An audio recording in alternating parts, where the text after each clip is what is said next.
The choice has never been more clear.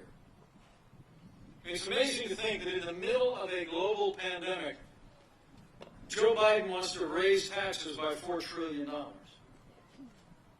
President Trump, for our part, not only cut taxes for working families and businesses large and small, but as we speak, we're letting the American people keep more of what they earn, and I promise you we're going to keep fighting for tax relief for working Americans every day. Where President Trump signed more laws cutting federal red tape than any president in American history, Joe Biden wants to bury the American economy under an avalanche of red tape, like his own version of the Green New Deal. And here at Dairyland Power, you deserve to know that Joe Biden and the radical left want to crush American energy and American energy jobs. They want to pass their climate change agenda and cap and trade that would raise the cost of electricity for nearly every household and business in Wisconsin. President Trump, for his part, unleashed American energy and all of the above energy strategy. As we stand here today, the United States is now a net exporter of energy for the first time in 70 years. We're energy independent.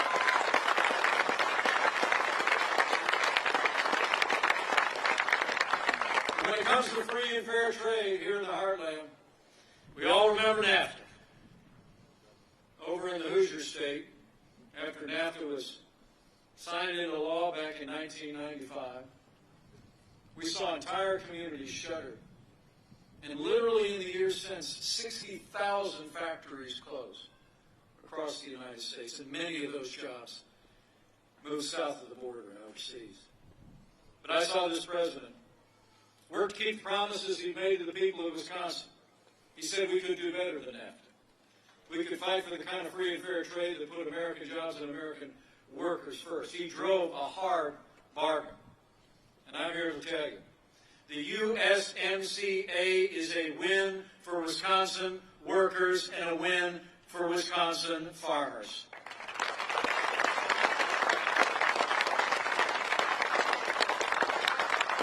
Under the U.S.-Mexico-Canada agreement, now Canada is also ending its unfair treatment of our dairy farmers. So important here in Wisconsin. The USMCA is actually expected to increase our dairy exports by more than $300 million in the next year. That's a win for Wisconsin. Experts also tell us the USMCA overall will create about 600,000 new jobs just right out of the gate, including 50,000 manufacturing jobs. You know, I heard that Joe Biden's running mate is in Milwaukee today. But dairy farmers in Wisconsin deserve to know that Senator Kamala Harris is one of only 10 senators to vote against the USMCA. She said it didn't go far enough on climate change. And here at Dairyland Power, you deserve to know.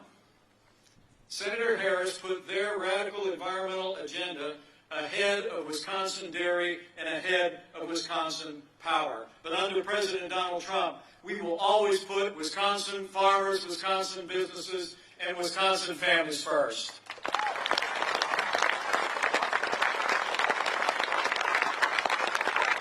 Thanks to President Trump's leadership, NAFTA is yesterday and the USMCA is here to stay. Beyond trade with our neighbors, this president also stood strong.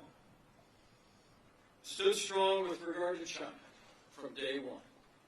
President Trump made it clear that the era of economic surrender is over. When we took office, literally half of our international trade deficit was with China. And President Trump acted. We imposed strong tariffs on China. We took action to end steel dumping.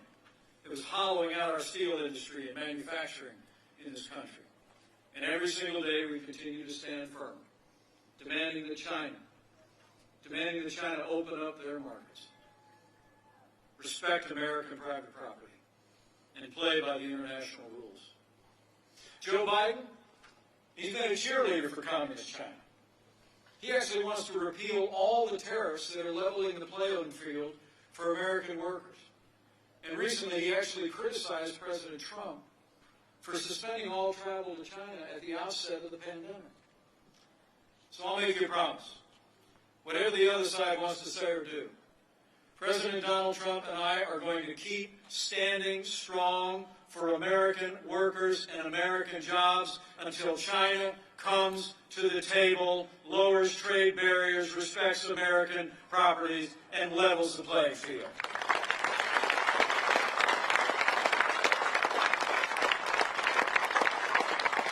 Because when the playing field is level, American workers can compete and win against any workers anywhere in the world.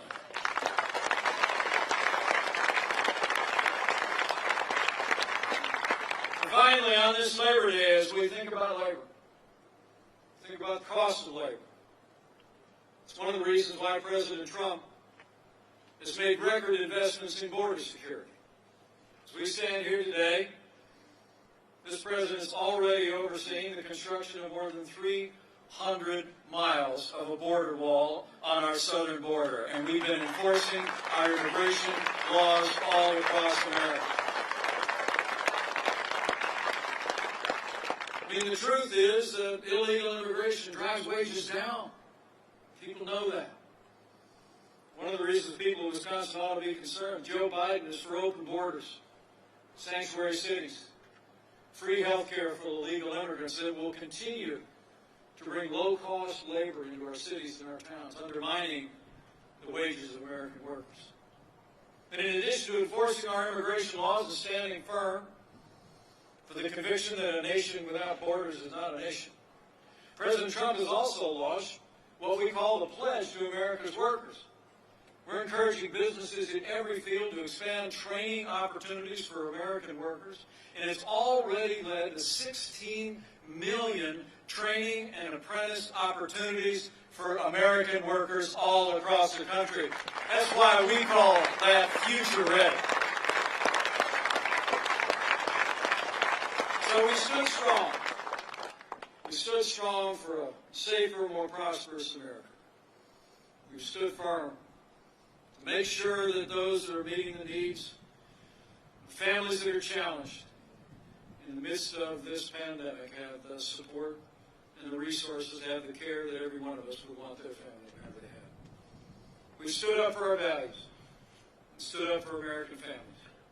And on this Labor Day, American workers can be confident you have a champion in President Donald Trump. President Donald Trump, I can tell you firsthand, having served with him every day over the last 3.5 years, he's the real deal. The man who says what he means what he says. Never backs down. And I can tell you, he's never stopped fighting for the working people of Wisconsin. But for all that we accomplished in those first 3 years, for all that we've done to see our nation through this time as America has begun to stand up again, go back to work and back to school, that's just what President Trump calls a good start. And I promise you that we're never going to stop fighting for working people all across Wisconsin and all across America until we bring this state and this nation back bigger and better than ever before.